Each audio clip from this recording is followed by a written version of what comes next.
I turned their own refund policy into a $10 weapon. Then he looks up and says, "You look young. I drove 60 miles through a storm for this wine, and he won't sell me a single bottle?" What I did next used their own policy against them. Stay with me. Here's where it gets good.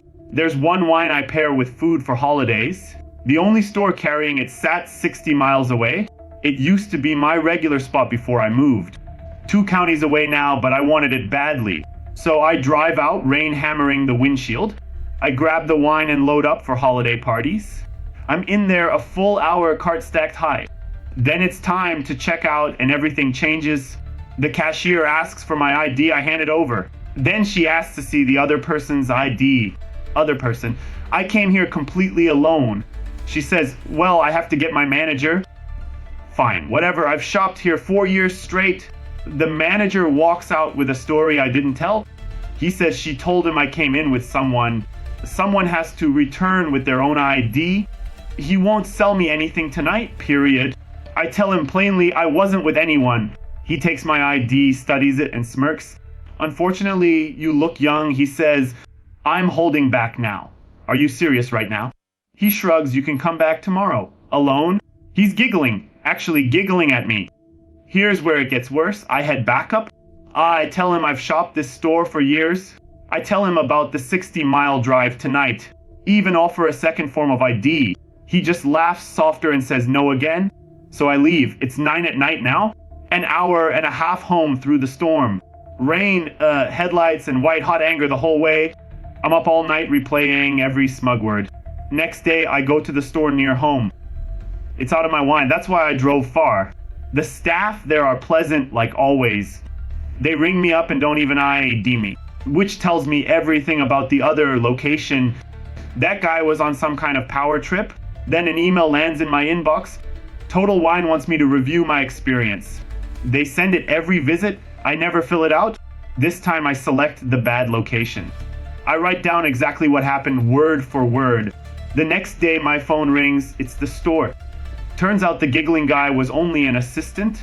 Now the actual store manager is on the line. And somehow she's even worse than he was. Condescending, here to argue, not apologize. She says she pulled the security cameras. Someone walked in at the same time as me. And that, she decides, made us a party. I tell her I have no idea who that was. She says it doesn't matter at all. So strangers can't enter a store at the same moment. Here's where it gets good. She keeps talking.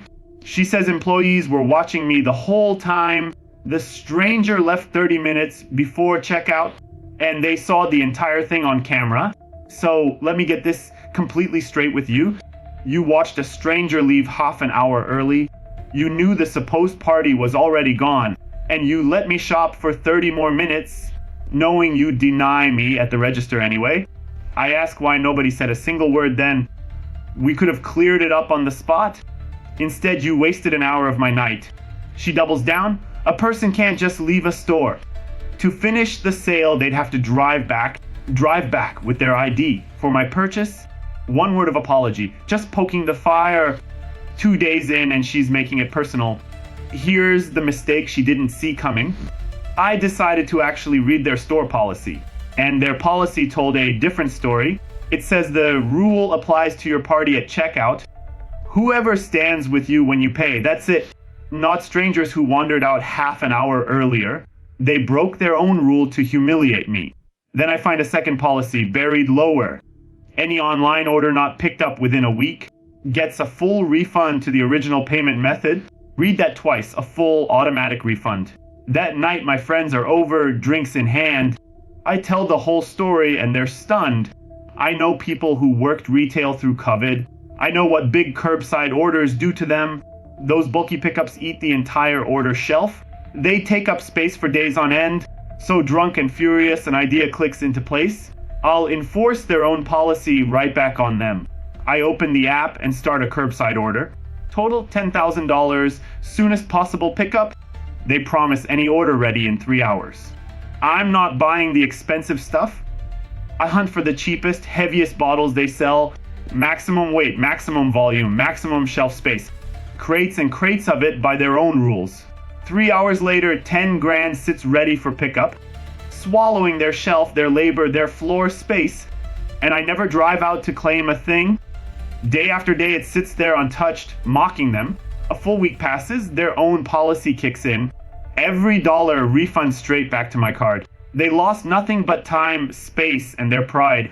They told me I looked young. The receipts say otherwise. Justice served cold with the cheapest wine in the store.